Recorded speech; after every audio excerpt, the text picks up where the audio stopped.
Olá, bem-vindos. Isto é o Realpolitik e eu sou o Rui Costa e Silva. E passaram 2 anos desde a invasão russa da Ucrânia.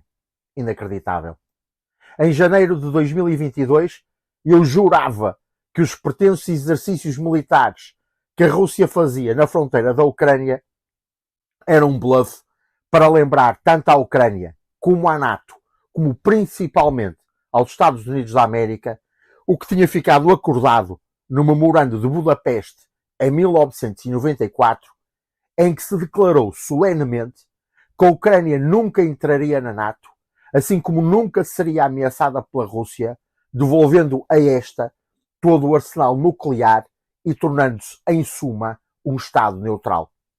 Sempre acreditei que os Estados Unidos recuariam, já que a Rússia não podia recuar, porque a adesão da Ucrânia à Aliança Atlântica literalmente ameaça o seu acesso ao Mar Negro e, com isso, a quase 90% da sua capacidade de importar e exportar mercadorias, logo impensável do ponto de vista geopolítico e geoestratégico.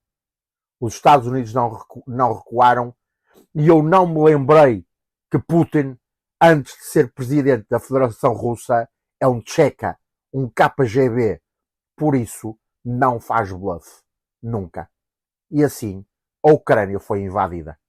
Depois, acreditei que a disparidade de forças era tão grande que a Rússia, em 3 ou 4 semanas, levaria o povo ucraniano e o seu presidente, Volodymyr Zelensky, um comediante, primeiro feito presidente, depois feito herói, a capitular e a guerra entraria numa fase fria, como aconteceu com a invasão da Crimeia em 2014. Também me enganei.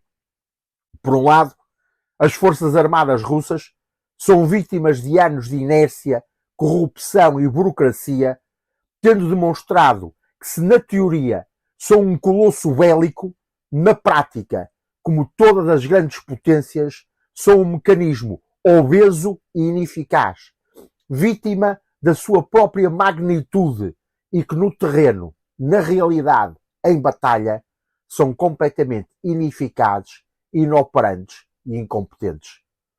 Por outro lado, ninguém se lembrou, nem eu também não, da fibra do povo ucraniano, que já demonstra essa fibra há séculos.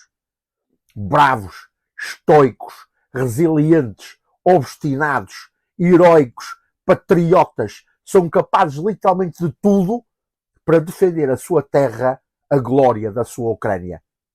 E assim, umas forças armadas quase amadoras travaram e impediram a vitória de uma das maiores e mais temidas forças armadas do mundo.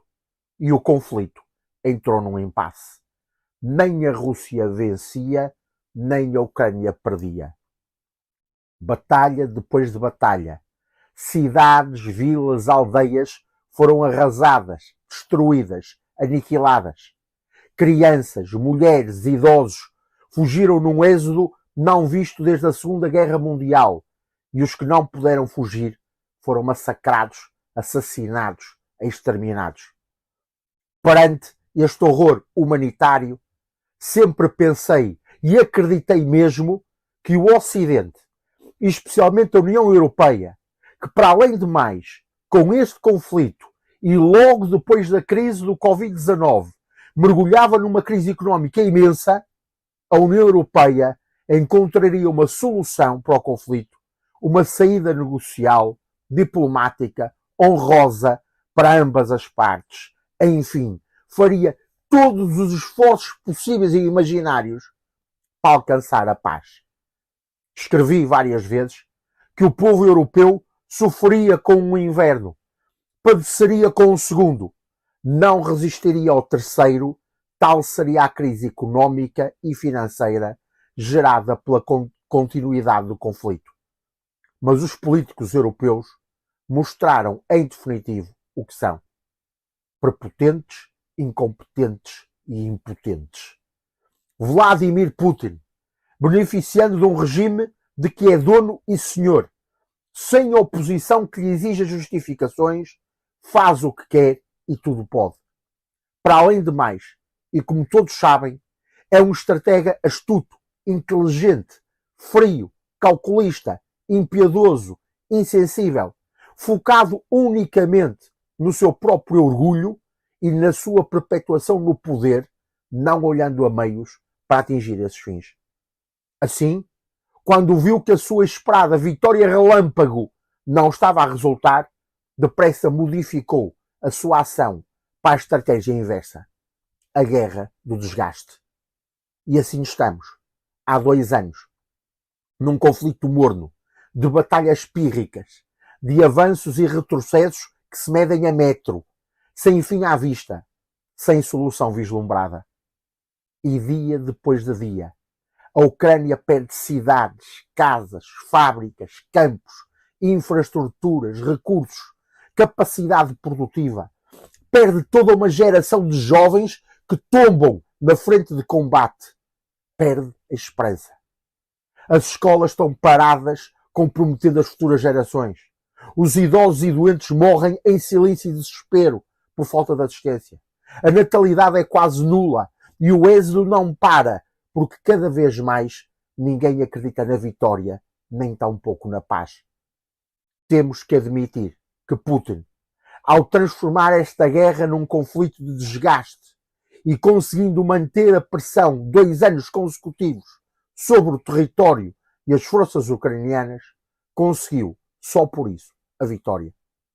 E todos os sinais e indicadores demonstram que, com o território russo quase intacto, logo a sua força produtiva só ligeiramente afetada, a capacidade de continuar a alimentar a máquina de guerra russa possibilitará a continuidade do conflito por tempo indeterminado.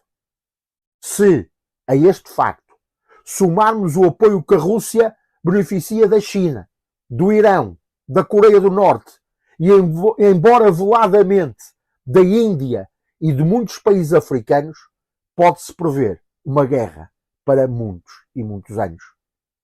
É muito mais provável o fim do conflito por razões políticas internas russas, a morte ou destituição de Putin, por exemplo, do que por ações militares conseguidas nas áreas de operações.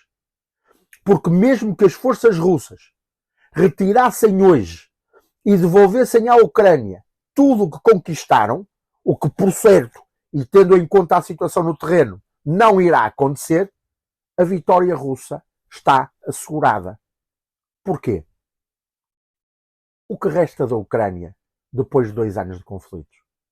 Quanto tempo o país demorará a recuperar, a reconstruir-se? Quanto tempo e quanto dinheiro será necessário para reconstruir o básico, como hospitais, escolas, vias de comunicação, centrais elétricas, barragens, pontes, saneamento, rede elétrica, habitações? Quanto tempo e dinheiro será necessário para reorganizar a função pública, os serviços de Estado, a estrutura política? Que esforços e dinâmicas serão necessárias para restabelecer a economia, a produtividade, a geração de valor, a indústria, o comércio, o desenvolvimento? Quanto tempo demorará a retirar os milhões de minas terrestres e remanescentes de guerra espalhados por toda a Ucrânia?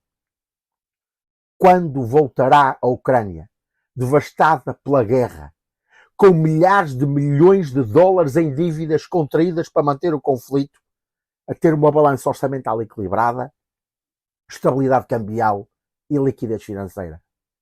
Mas, fundamentalmente, quem substituirá a mão de obra, o talento, o empreendedorismo, a dinâmica de toda uma juventude que morreu na frente de batalha?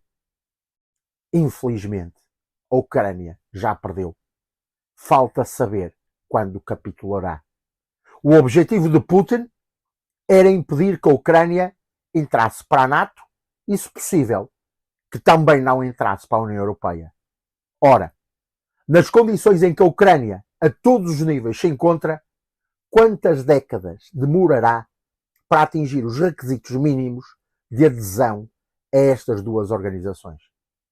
Até pode ser admitida pro forma, como ponto de honra, como simbolismo diplomático, quase como membro honoris causa. Mas quanto tempo demorará para a economia ucraniana conseguir atingir os critérios de estabilidade exigidos para aderir ao mercado único e ao euro, sem os pôr em risco de colapso? E quando estará a Ucrânia preparada, imersa num processo de reconstrução total, para dispor de 2% do PIB para a defesa, como exigem os critérios de entrada na NATO? Em ambos os casos, ambos os critérios só serão atingidos, concordamos, daqui a décadas. Por isso, mesmo sem vencer, a Rússia já ganhou, porque garantiu os seus dois grandes objetivos. Em rigor, o conflito só se mantém, primeiro, por orgulho de Putin e do seu regime, e em segundo, porque as conquistas da Rússia foram tão significativas, embora o Ocidente as tente menosprezar, que valem a pena a continuidade do conflito. Mas a culpa de toda esta situação não é da Ucrânia, nem dos ucranianos que heroicamente defendem a sua pátria. A culpa é do Ocidente, inapto e cobarde, dirigido por políticos hipócritas e incompetentes, que têm tanto de ignorantes como de arrogantes, que em 2 anos não conseguiram encontrar uma solução realista e viável para um conflito que, se não provocaram, também não evitaram. A guerra da Ucrânia é o exemplo claro da hipocrisia política do Ocidente, que, jurando defender a paz, a liberdade e a democracia, de facto, cada país só promove as suas agendas internas. Só assim se explica, por exemplo, que, embora a Rússia seja alvo das mais duras sanções económicas de que há memória, o impacto no PIB foi de pouco mais de 2% desde que começou o conflito, e que a afetação do seu comércio externo, inclusive com a União Europeia, foi igualmente residual. Outro fator a ter em consideração, e que também é um efeito direto desta guerra de desgaste, é o cansaço da opinião pública e, consequentemente, do eleitorado ocidental, em especial o europeu, em relação à guerra da Ucrânia.